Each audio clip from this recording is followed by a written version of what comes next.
সাভার চামড়া শিল্পনগরে অনুমোদিত ৬টি ট্যানারির মধ্যে ২টিতে নিজস্ব বর্জ্য শোধনাগার চালু হয়েছে, বাকিগুলোর কার্যক্রম চলমান।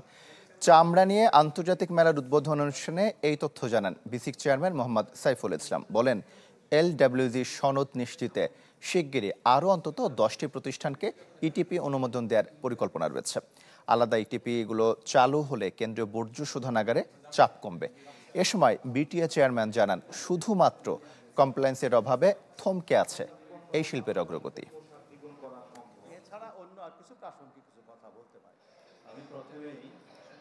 এই ১-২ মাসের মধ্যে আমরা হয়তো আরো 10 থেকে 15টা প্রতিষ্ঠানকে আমরা সেলফ ইটিপি করার জন্য পারমিশন দিব।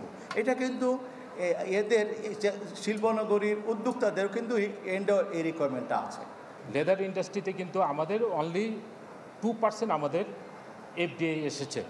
আমরা কিন্তু লেদার ইন্ডাস্ট্রিতে আমরা এফডিআই আনতে পারিনি। এটার একমাত্র কারণ হলো যে কমপ্লায়েন্স এবং অন্যান্য যে আমাদের যে শর্টেজগুলো থাকার কারণে।